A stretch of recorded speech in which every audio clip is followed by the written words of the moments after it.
Hi, good evening, friends. Brian here from the Wilson Family Lights. Welcome to number 2 of the Halloween Horror Nights Orlando Dirt.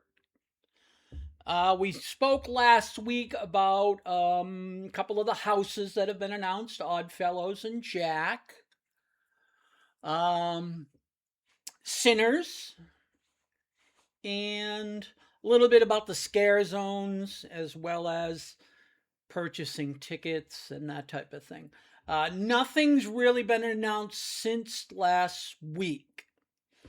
Two of the things that I wanted to go over again, one of is kind of a reminder that tickets, you need to keep on top of when tickets are going to be released.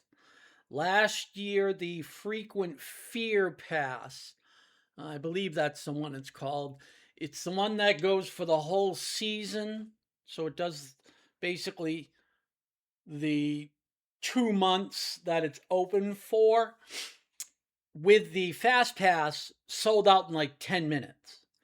I believe the pass that also did the same thing, but it was for the first 3 weeks of Halloween Horror Nights, also sold out almost immediately. So you definitely need to keep on top of when tickets are going to be released. As soon as I hear something, I will certainly put up a post about it to make sure that everybody knows that they need to get their tickets and when they can get them. The other thing I wanted to talk about is the new Tokyo Drift roller coaster is not going to be open for Halloween Horror Nights 35, 2026. I was just reading a couple of articles about the build of that roller coaster. Looks pretty amazing. I don't really do a lot of roller coasters anymore because I'm old and feeble, as my kids tell me. But it does look pretty amazing, I must say that. So that won't be open for us to, or anybody who enjoys doing roller coasters, to enjoy during Halloween Horror Nights this year. So that's kind of a bummer. One of the things I was thinking about the other night was the fact that they closed the Monster Cafe.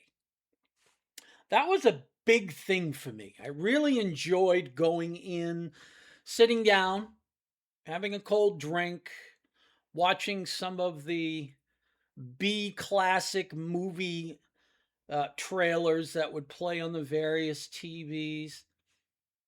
Obviously, the food was nothing great. It's the typical fast food fare that these theme parks are all known for. But it was one of the highlights for me during Halloween Horror Nights. I don't know how the rest of you feel. Drop a comment. I'm curious to see if you enjoyed going in there. And are you someone who enjoys that genre of movies that they really highlighted in there? I've read, I don't know how much of it's true, that they're talking about opening up another Monster Cafe type of restaurant over in Epic Universe. I'm not sure what's going on with that. I have not been to Epic Universe as of yet. A, it's not part of their season tickets, and B, it's usually a zoo.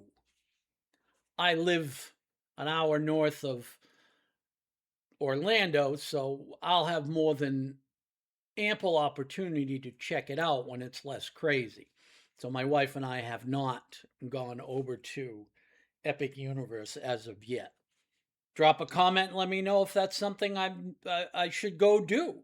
Is it really worth me going to do right now, or should I wait a little bit? I apologize. My mustache keeps going up my snoot here. So I did just put up a video on YouTube that is a kind of a behind the scenes of their major horror ride that is over there. Monsters Unleashed, I believe it's called. I found some footage of people going through the ride and the lights are on. So you get to see the whole infrastructure.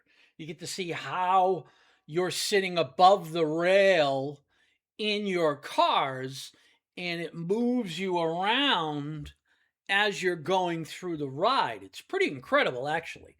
And then they have the movie hologram scenes all synchronized, which is another thing that's pretty amazing. Um, and then you get to see how they have some of the live action gag stuff and how that all works. And being someone who builds Christmas and Halloween displays on a pretty large scale, that's the stuff that's always interests me. I tell my wife this all the time, and she's like, "Oh, we spent $2,000 for you to look at the scenery." Well, that's part of why I enjoy going to Halloween Horror Nights. I like seeing how they've built some of the sets. And I've said this numerous times. I personally think that, you know, out of the top 10 houses I've been through, and we've been going since Halloween Horror Nights 13, 7 or 8 of them have been the original houses. The one that comes to mind in particular is the one when you were in a riverboat. It was in the back underneath part of the old rip-roaring rocket roller coaster or whatever it was, over where they had the big movie marquee. It was in one of those sound stages, and literally you felt like you were in a giant riverboat on the Mississippi River, and the whole thing was on to a list. It was amazing. The overall theme of that one and how they built that was by far one of the best ones they've ever done. And then there was another one where you were like in an old New England fishing village and it was winter. That was another one that was absolutely stupendous. And I still think the two best ones overall have been House of a Thousand Corpses, Rob Zombie's house, and then they did an Alien versus Predator that was fairly amazing. Back when they were doing the Walking Dead, when they first did those, I think it was year 2 and year 3, I thought those were pretty awesome as well. That's not to detract from any of the other houses, and I think they're all fairly amazing, and I really enjoy, you know, the Halloween houses and the different things that they've done. But overall, that's been my picks. So, real quick, just so we're talking, the roller coaster will not be open for Halloween Horror Nights 35, 2026. And the other thing that you want to make sure you do is keep an eye on when they're going to be dropping tickets. As I stated in the past, last year specifically, tickets have sold out in like 10 or 15 minutes. So if you're not right on at 12 or whenever they announce the time is, there's a good possibility you may not get tickets. So the other thing is, I don't know what the prices are going to be.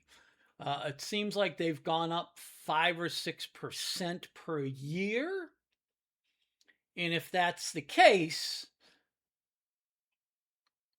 they're going to get to the point where going to Halloween Horror Nights for the whole season, getting the frequent fare pass, is going to cost you, you know, basically the same price to go out and buy a small sports car.